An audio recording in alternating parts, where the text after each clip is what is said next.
France Inter. L'histoire du monde, Anthony Bélanger. Aujourd'hui se tient à Pékin une rencontre très attendue par Washington. Ça fait des mois que les administrations états-uniennes et chinoises préparent ce sommet très discret entre les deux pays. Il ne s'agit pas d'une visite protocolaire du président Biden ou du secrétaire d'État Anthony Blinken. Et pourtant, il y aura du beau linge. Côté américain seront représentés l'agence états-unienne qui lutte contre le trafic de drogue, la DEA, le ministère de la Justice, celui de l'Intérieur, les Affaires étrangères et même le ministère de l'Économie et des Finances, le Trésor, aux États-Unis. Tous sont présents pour un unique sujet, le nombre massif de morts par overdose d'opioïdes qui désormais tous les ans occasionne plus de 100 000 morts aux États-Unis.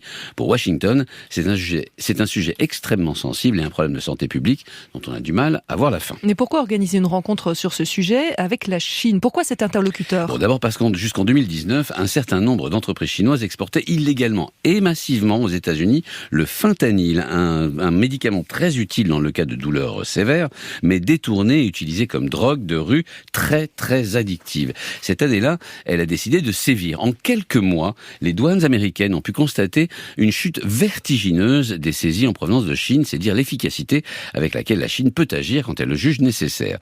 Le problème, c'est qu'encore aujourd'hui, elle est un des principaux producteurs mondiaux des précurseurs chimiques nécessaires à la fabrication d'opioïdes. En clair, si elle ne produit plus de fentanyl pour l'exportation, elle exporte encore les produits que les cartels, au Mexique ou ailleurs, lui commandent et avec lequel ils produisent la drogue qu'ils passent en contrebande aux États-Unis. Mais donc, avec ce sommet-là qui va avoir lieu, les États-Unis et la Chine ne sont pas en froid en ce moment ? Alors, il y a un début de réchauffement entre les deux pays après des années de sanctions et de contre-sanctions, notamment avec Donald Trump qui a eu le don d'énerver les Chinois en brandissant à tout bout de champ son virus chinois, vous savez, pour parler du Covid. L'administration démocrate, elle, s'est montrée, plus coopérative et en novembre dernier, elle a obtenu, à la suite d'un sommet entre Xi Jinping et Joe Biden, la mise en place de plusieurs lignes de communication directe avec Pékin sur ce sujet des opioïdes de synthèse.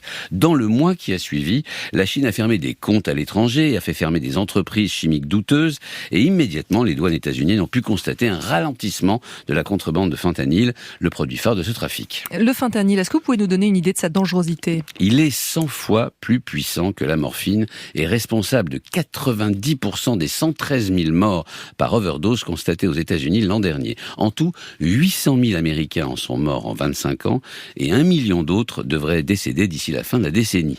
C'est un chiffre énorme. Ce sommet pékinois est donc crucial, même si les Chinois ont beau jeu de faire remarquer que c'est à l'Amérique d'affronter ce problème de santé publique qui ne submerge qu'elle, pour le moment.